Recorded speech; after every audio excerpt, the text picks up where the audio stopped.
Please. Yes, sir. Come. इससे कम दूसरा. Sir, you first. You first, sir.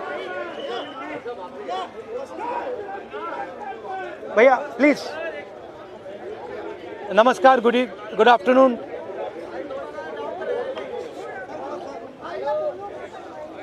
Good afternoon.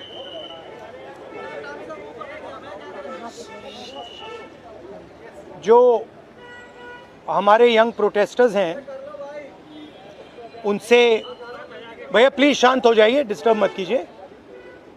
जो हमारे यंग प्रोटेस्टर्स हैं अलग अलग स्टेट से, उनसे मेरी अभी मीटिंग हुई थी,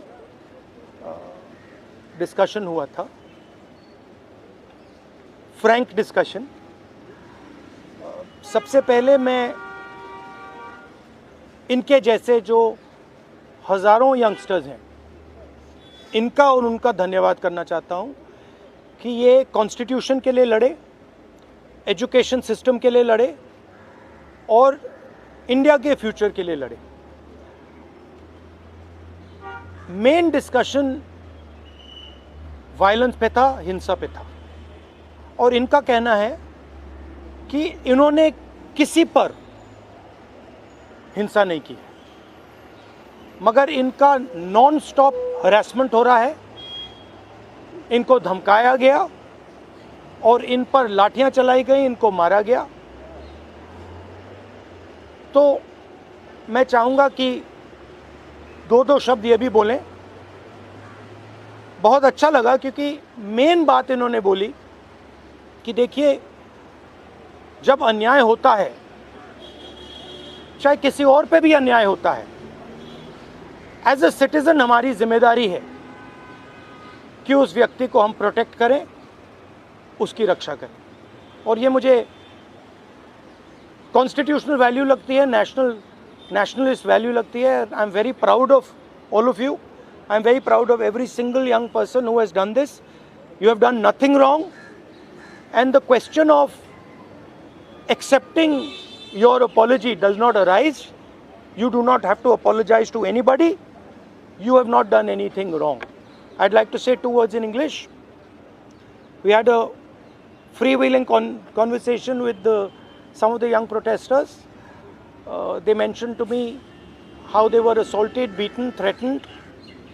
I'm very proud of them. I'm very proud of what they have done, what thousands of young Indians like them have done. They have defended the Constitution. They have protected the idea of India. They have protected India's future. Complaining about the education system, which is a flawed system, a collapsing system, a useless system, is not a crime. If anything, the system needs to be changed. It needs to be corrected. And that is all they were asking for. They were not doing violence. They were not being aggressive. They were not being nasty. They were beaten. They were assaulted. They are threatened. Accepting their apology, forcing them first, sending गुंडाज to their house. महिलाओं के घर में गुंडा भेजने के बाद forcibly उनसे apology, 15 साल की बच्ची से अपॉलॉजी लेना और फिर उस अपॉलॉजी को एक्सेप्ट करना, accepting that apology is complete nonsense. We do not accept it. We want a education system that works. We want exam leaks to stop, and we want the future of this country, who is them, to be respected and protected. So would you like to say a word? Talk. Hello everyone, मेरा नाम है रिया अहीर. मैं वो लड़की हूँ जो Mumbai police के सामने आ गई थी. यू गाइस से कि ये वो लड़की है जो वायरल हो गई है, जिन्होंने मुंबई पुलिस को रोका था. बट मैं मीडिया से ये कहना चाहूँगी, मैं वो लड़की हूँ जिन्होंने 20 बच्चों को अनलॉफुली डिटेन होने से रोका था. Please change your narrative, change your perspective. पर जो भी मैंने किया उसकी वजह से मुझे बहुत हरास किया जा रहा है. ट्रोलिंग नहीं बोलूँगी मैं, क्योंकि ये ट्रोलिंग नहीं है, ये क्राइम है. और सिर्फ यही नहीं, जनता ही नहीं बल्कि पार्टी वर्कर्स भी अभी अपने फेसबुक पर पोस्ट लगा रहे हैं, मेरे बारे में गलत बोल रहे हैं कि मैं जो कुछ भी कर रही हूँ 140 रुपीज़ में अपनी बॉडी बेच रही हूँ. सर आप खुद ही सोचिए, उनके दिमाग में ऐसा कितनी गंदगी भरी रहेगी कि वो ये बोल रहे हैं. 27 को मैंने क्राइम रजिस्टर करवाया था. आज 5 तारीख है, मेरे हाथ में अभी तक FIR नहीं आया है. ना ये बेटियों को पढ़ने दे रहे हैं, ना ये बेटियों को बचने दे रहे हैं। मैं बस आपसे इतना कहना चाहूँगी कि एज मीडिया हमारी सबकी रिस्पॉन्सिबिलिटी होती है कि जिन बच्चों के लिए मैं खड़ी थी अब वो मेरे लिए खड़े हैं। एज ए सिटीजन हमारी भी रिस्पॉन्सिबिलिटी है कि एक दूसरे के लिए हम खड़े रहें। Thank you. एक सेकंड हेलो, इनके बारे में मैं कहना चाहता हूँ।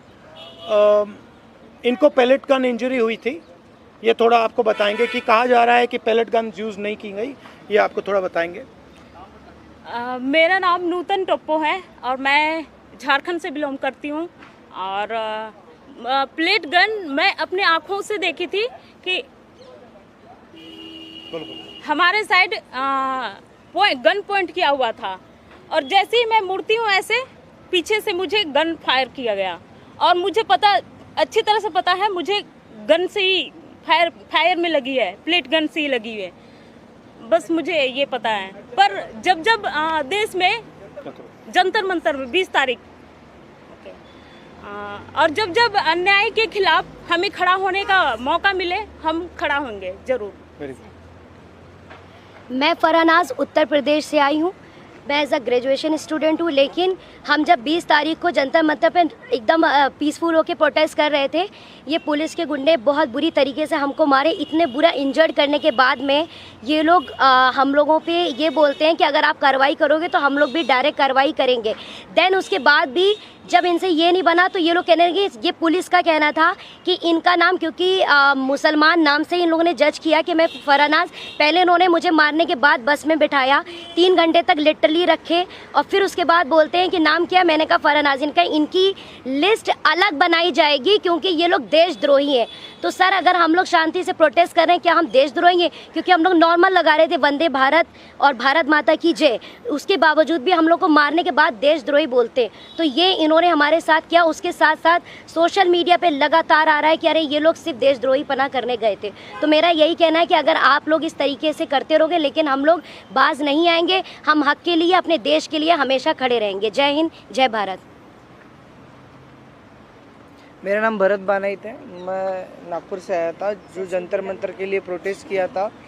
उस प्रोटेस्ट में मैं 20 जून से था, पर 20 जुलाई को हुआ वाक़या तो हमने धर्मेंद्र प्रधान के लिए जो इस्तीफ़ा मांगा था, उस इस्तीफ़े के लिए इन्होंने इतना अत्याचार किया, इतनी बर्बरता की। शायद हमने अमित शाह का इस्तीफ़ा मांग लिया होता तो इन्होंने हम पे सीधा गोलियां चला दी होती, बॉर्डर बना दिया होता जंतर मंतर को। मुझे इस तरीके से लगता है क्योंकि हमने जो सहा है, मैंने खुद कई बच्चों को एम्बुलेंस में डाला जो ब्लीडिंग हो रही थी, उनसे ब्लीडिंग हो रही थी। मैंने उनको डाला तो सामने जाके उनको रोका गया था।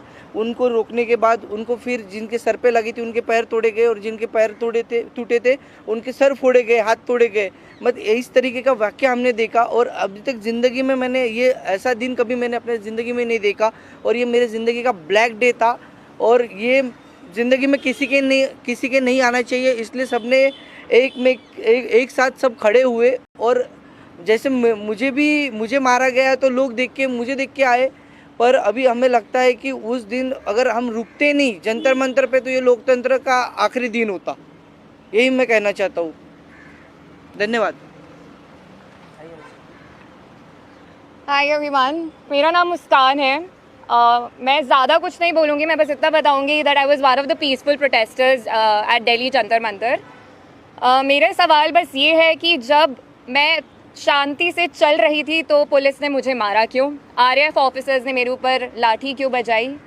और जब ये साफ साफ रूल है कि आप थाई के ऊपर नहीं मार सकते हो और एक मेल ऑफिसर किसी लड़की को नहीं मार सकता, तो एक मेल आरएएफ ऑफिसर ने why did he try to jab a baton into my buttocks? मेरा बस इतना सा सवाल है। और अगर इसके लिए जिसको भी उसने ऑर्डर दिया था, अगर वो आके मुझसे माफ़ी मांग ले तो मुझे भी बहुत खुशी मिल जाएगी। एंड सेकेंडली, क्योंकि मैंने बोला कि मेरा नाम मुस्कान है, मैं एडिशनली ये भी ऐड करना चाहूँगी कि सर ने मेरी शर्मा है। और ये मैं इसीलिए बता रही हूँ क्योंकि आजकल हर कोई मान के बैठा है कि मैं मुस्लिम हूँ और इसीलिए मुझे और ज़्यादा गालियाँ मिल रही हैं। And that does not tell anything about me, but that tells a lot about the narrative जो इस कंट्री में अभी सेट हो रहा है कि अगर इसने सरकार के खिलाफ बोल दिया तो ये तो मुस्लिम है, और जैसे ही आप किसी को मुस्लिम बना देते हो समहाउ वो अपने आप ही एंटी नेशनल कैसे बन रहा है। तो हम इस नैरेटिव को बहुत ज़्यादा आजकल फॉलो कर रहे हैं और ये जितनी भी ट्रोलिंग आजकल हो रही है इंटरनेट पे, जितना भी हरासमेंट हम लोग फेस कर रहे हैं, ये इस कंट्री का नैरेटिव बताता है बहुत साफ साफ। थैंक्स। आप सब लोगों से सवाल है कि आप कह रहे हो इंटिमिडेट किया जा रहा है, आप कह रहे हो डराया जा रहा है, आपकी परीक्षा हो रहा है, even when you are standing here, what makes you standing here? No, but I want to say something else, which is even more powerful. That there are young people who are standing here in front of India's press, but Amit Shah and the Prime Minister don't have the courage to stand here. अगर ये बाहर जाएगा उसके बाद हमें रोज और गालियां पड़ने वाली हैं। They are क्योंकि Indian. कल को मेरे साथ गलत होगा, मेरे साथ कोई आके खड़ा नहीं होगा अगर आज मैं दूसरों के लिए आवाज नहीं उठाऊंगी। और ये ऐसी कंट्री है, टू बी वेरी ऑनेस्ट, जिन लोगों को मेरी सुरक्षा करनी चाहिए उस दिन मैं उन्हीं लोगों से पिट रही हूँ। So as a woman of this country, please tell me where am I suppose to go to for my protection. मुझे बस आप इतना बता दीजिए। Just 1 second. One second. मेरा बस एक सवाल है जो भी ये देख रहा है उनसे, क्या जस्टिस आपको सिर्फ तभी मिल सकता है जब आप कोई कॉन्स्टिट्यूशनल वर्कर हो, या आर्टिकल 14 के हिसाब से जस्टिस सबके लिए इक्वल है? ये मेरा सवाल है। So no, last thing I want to say. 1 second, we're not taking any more questions. Last thing I want to say is that for them to come here, जो आपने बोला, it is an act of courage. It is not easy for them to come here. They are facing harassment, they are facing violence, they are facing torture, and I'm very proud that they have the courage to speak so eloquently, so beautifully about what they're feeling. And these are exactly the type of youngsters that this country needs. There's thousands and thousands of them, and I'm extremely proud of what they have done.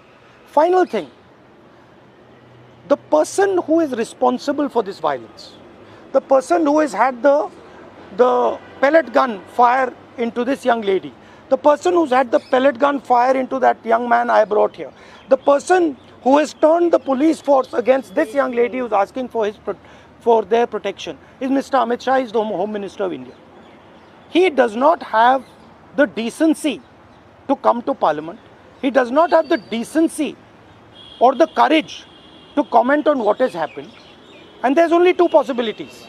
One, he did not know that this violence was being carried out on the children, in which case he's incompetent. And two, that he ordered the shooting of the pellet gun, he ordered the violence on these children, on these youngsters, which means he is culpable. Either way, he is responsible. Thank you very much, and thank you very much for coming. All the best. Thank you. Protest के बारे में जवाब देना चाहती हूँ। Leave it.